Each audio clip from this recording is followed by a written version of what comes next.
हिंदुस्तान में एक वैज्ञानिक है, उसका नाम है डॉक्टर एपीजे कलाम। डॉक्टर एपीजे कलाम को इस साल भारत रत्न मिला है और डॉक्टर एपीजे कलाम हिंदुस्तान के जिंदा रहने वाले वैज्ञानिकों में इस समय सबसे ऊपर के व्यक्ति हैं। आपको मालूम है डॉक्टर कलाम की पूरी शिक्षा तमिल में हुई है, अंग्रेजी उन्होंने पढ़ी नहीं है। बहुत वर्षों के बाद उन्होंने थोड़ी अंग्रेजी पढ़ी है काम चलाने के लिए। बचपन से उनकी पूरी शिक्षा उनकी मातृभाषा में हुई है। वो तमिल अच्छी जानते हैं, मलयालम अच्छी जानते हैं और हिंदुस्तान में आज वो सबसे ऊंची श्रेणी के वैज्ञानिक हैं जिनको भारत रत्न मिला। दुनिया के ऐसे तमाम वैज्ञानिकों के मैं उदाहरण दे सकता हूं। आइंस्टाइन, अल्बर्ट आइंस्टाइन सारा का सारा काम अपनी मातृभाषा में करता था, जर्मन में, और इसलिए इतना बड़ा बना। फ्रांस में एक वैज्ञानिक था मैक्स प्लैंक, जिसकी थ्योरीज हमारे जैसे इंजीनियर्स को पढ़ाई जाती थी जब हम पढ़ते थे। मैक्स प्लैंक की पूरी शिक्षा फ्रेंच भाषा में हुई थी। तो हम लोग जो अपने मन में गलतफहमी पाल कर बैठे हैं कि हमारे बच्चे अगर अंग्रेजी में नहीं पढ़ेंगे तो उनका विकास नहीं होगा, मैं आपको इसके उल्टी बात कह रहा हूं कि अगर आपके बच्चे अंग्रेजी में पढ़े तब उनका विकास नहीं होने वाला, वो गधे बन जाएंगे, विनाश होगा। हम लोग क्या कर रहे हैं, अपने बच्चों को कॉन्वेंट में भेज भेज कर गधा बना रहे हैं। गधा जानते हैं क्या होता है? गधे के ऊपर बोझा लादते चले जाइए, लादते चले जाइए, लादते चले जाइए, बेचारा चुपचाप चलता चला जाता है, चलता चला जाता है। आजकल बच्चों के कंधे पर जो बस्ते हमने लाद दिए हैं, जरा उनका वजन तो कर लीजिए। जो बच्चे का वजन है उससे ज्यादा बस्ते का वजन है। अभी से आप अपने बच्चे को स्पॉन्डिलाइटिस का मरीज बना रहे हैं। जितना वजन उसका कंधा ढो नहीं सकता, उससे ज्यादा वजन उसके कंधे पर लटका हुआ, और बेचारा वो बस्ता लेके जाता है, लौट के आता है। जब लौट के आता है तो घंटों घंटों का होमवर्क उसको दे दिया जाता। आप क्या करते हैं, अपनी मगजमारी कम करने के लिए उसका एक ट्यूटर रख देते हैं। ट्यूटर क्या करता है कि स्कूल का होमवर्क मिला, ट्यूटर ने अपना होमवर्क दे दिया। बच्चे का खेलना कूदना बंद, और बच्चा अगर खेलेगा नहीं, कूदेगा नहीं, तो उसका विकास कैसे होने वाला? तो या तो आपने फंसा दिया बेचारा होमवर्क। मैं अच्छे अच्छे घरों में जाता हूं, सबके बच्चे क्या कर रहे हैं, होमवर्क कर रहे हैं, सवेरे से शाम तक होमवर्क चल रहा है, कभी खत्म होने में ही नहीं आता। भला हो ऐसे स्कूलों का। और उस होमवर्क में से बना क्या रहे हैं और वो होमवर्क कर क्या रहे हैं? मैं आपको मेरी आप बीती सुनाता हूं, किसी दूसरे की नहीं। मैं भी बचपन में अंग्रेजी में पढ़ा और मैं सबसे ज्यादा गालियां मेरे मां बाप को देता हूं इसके लिए। मेरे पिताजी ने, वो एक बड़े ऑफिसर हैं, ये करने के लिए कि बेटा अंग्रेजी में पढ़ना चाहिए तो बड़ा बनेगा, तो मुझको भी पढ़ा दिया। अब अंग्रेजी माध्यम की जो पढ़ाई है, अंग्रेजियत की जो पढ़ाई है, वो क्या है? मैं आपको एक सॉलिड एग्जांपल दूं मेरा। मुझको गणित पढ़ाया जाता था। गणित में क्या पढ़ाते थे? एक फॉर्मूला था जो मुझको रटवाते थे क्लास 9th में जब मैं पढ़ता था। क्या फॉर्मूला था? x + y whole square is equal to x² + 2xy + y², x - y whole square is equal to x² - 2xy + y²। और अक्सर इसमें गड़बड़ी होती थी, प्लस का माइनस होता था, माइनस का प्लस होता था। तो क्या होता था, मेरी पिटाई होती थी, क्लास में पिटाई होती थी। और मेरे जो अध्यापक थे तो मुझको खूब चिढ़ाते थे और मुझको खूब उल्टा सीधा कहते थे। एक दिन मैंने ये तय किया कि सब छोड़ छाड़ के ये 2 फॉर्मूले रटूंगा। तो रटने के लिए मैं बैठ गया, सब काम एक बाजू में। अब ये x + y और x - y में मैं घुस गया। लिख लिख के मैंने किलो कॉपियां बर्बाद कर दी, किलो कागज बर्बाद कर दिया, पता नहीं कितने बॉल पेन बर्बाद हुए होंगे। और 3-4 महीने की उस भयंकर मेहनत के बाद मुझको कुछ फॉर्मूले याद हो गए। अब वो फॉर्मूले मैं सीख के आया। दुर्भाग्य से मैं बताऊं कि 3-4 महीने के सैकड़ों घंटे बर्बाद करके, अपना खून सुखा के, मार खा के, बेइज्जती बर्दाश्त करके मैंने जो फॉर्मूले पढ़े वो मेरे जीवन में आज तक कभी काम में नहीं आए। और दूसरे बाजू में मेरी मां ने, जो बहुत पढ़ी लिखी नहीं है, मुझको एक फॉर्मूला सिखाया। क्या सिखाया? एक पहाड़ा सिखाया। आधा, सवाया, 1.5 गुना, 2.5 गुना, 3 गुना, 3.5 गुना, ये मुझे सिखाया और वो मेरे जीवन में रोज काम आता है। लेकिन कहा क्या जाता है कि मेरी मां तो पढ़ी लिखी नहीं है, पीएचडी नहीं किया उसने। तो जो बिना पीएचडी होल्डर है, जिसने कुछ पढ़ा लिखा नहीं है आज की भाषा में, उसने मुझे ऐसी चीज सिखाई जो जीवन में रोज काम आती है। और जो बड़े बड़े पीएचडी होल्डर प्रोफेसर ने मुझे सिखाया वो जीवन में कभी काम नहीं आया। और आप अपने बच्चों को यही पढ़ा रहे हैं। कॉन्वेंट स्कूल के जितने क्यूरिकुलम हैं और उसमें बच्चे जो कुछ पढ़ रहे हैं, उसमें से 95% बेकार जाने वाला है। उस 95% का उनके जीवन में कभी कोई इस्तेमाल होने वाला नहीं। ये आप कहिए तो मैं जहां कहिए वहां लिख कर दे दूं, क्योंकि मैं भुगत चुका हूं इस बात को।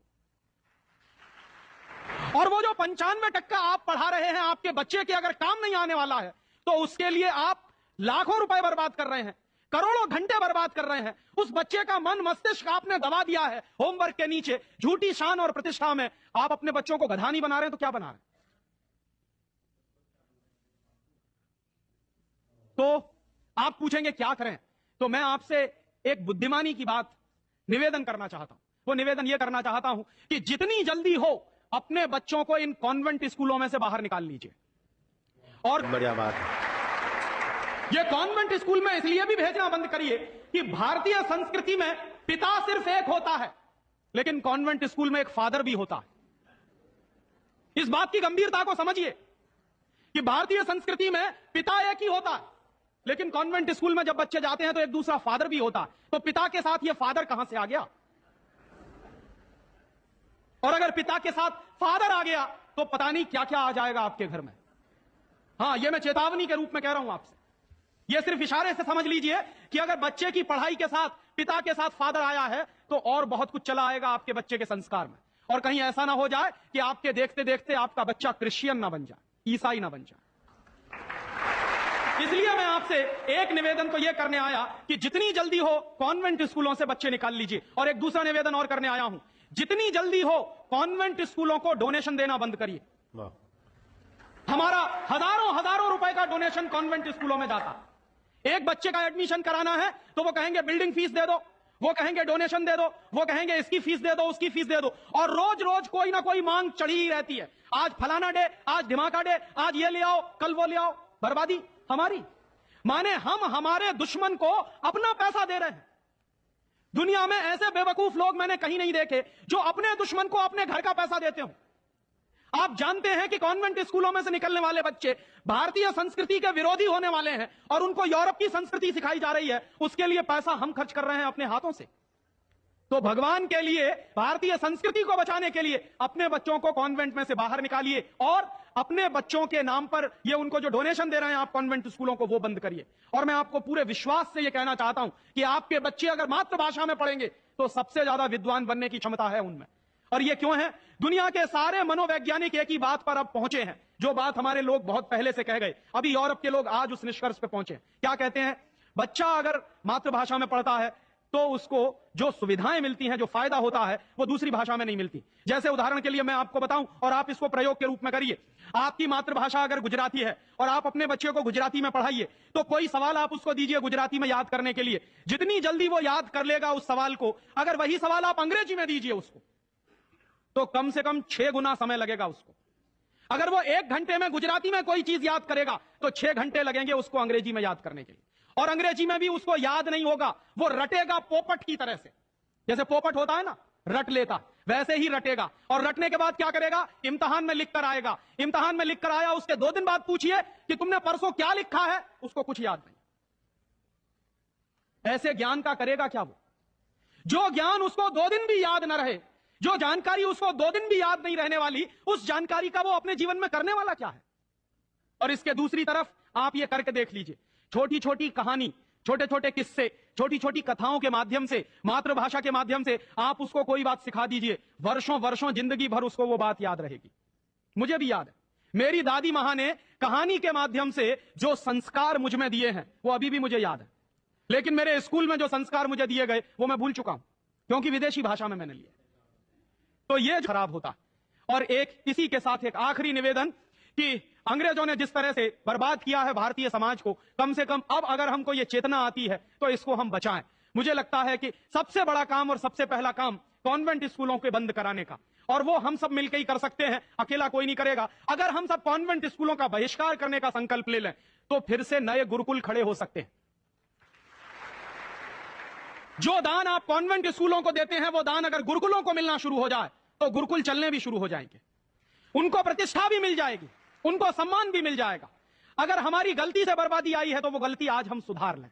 और ऐसे ही एक दूसरी आखिरी बात कि अंग्रेजियत हमारे मन में बहुत गहरे घुस गई है, और ये अंग्रेजियत जो होती है बहुत खराब होती है। कई बार मैं कहता हूं कि अंग्रेजी भाषा से ज्यादा खतरनाक है अंग्रेजियत। महात्मा गांधी अक्सर ये कहा करते थे कि अंग्रेज चाहें तो रहें लेकिन अंग्रेजियत जानी चाहिए। ये अंग्रेजियत क्या है? हमारे सबके घरों में, सबके मन में एक तरह का लालच बैठ गया है। हर एक आदमी को इस देश में इंपोर्टेड माल चाहिए, विदेशी कंपनी का माल। किसी भी साधारण से साधारण बच्चे को कहो कि देखो मेरे पास इंपोर्टेड पेन है, तुरंत हाथ फैला देगा, लाओ दे दो। वो बच्चा चाहे जितना पढ़ा लिखा हो, माने इंपोर्टेड के नाम पर भीख मांगने में भी शर्म नहीं आती। उसी बच्चे को आप कहिए कि भगवान का प्रसाद है तो हाथ पीछे खींच लेगा, इंपोर्टेड पेन है तो तुरंत हाथ फैला देगा। गुलामी इतने गहरे बैठ गई। और ये जो इंपोर्टेड माल की गुलामी होती है, इसी गुलामी ने हमारे देश को बर्बाद किया है। अंग्रेजों के जमाने में इस देश में अंग्रेजों का माल बिकता था इसलिए कि अंग्रेजों की गुलामी चलती थी, इसलिए क्योंकि अंग्रेजों की कंपनियां यहां चलती थी। दुर्भाग्य से आज वही फिर हो गया है। गांव गांव में परदेशी कंपनियां घुस गई हैं, परदेशी कंपनियों का माल घुस गया है। हम सबके घरों में परदेशी कंपनियों का माल आता है। बीपी, शुगर, फैटी लिवर जैसी बीमारियों को करे रिवर्स बिना किसी दवा के। अब आप भी बिना किसी दवा के अपनी बीमारी को ठीक कर सकते हैं। खान पान में बदलाव करके आप किसी भी बीमारी से आराम पा सकते हैं। आज ही स्क्रीन पर दिखाई दे रहे नंबर पर कॉल करें और वीडियो कंसल्टेशन के जरिए हमारे डॉक्टर से अपनी बीमारी के अनुसार डाइट प्लान प्राप्त करें।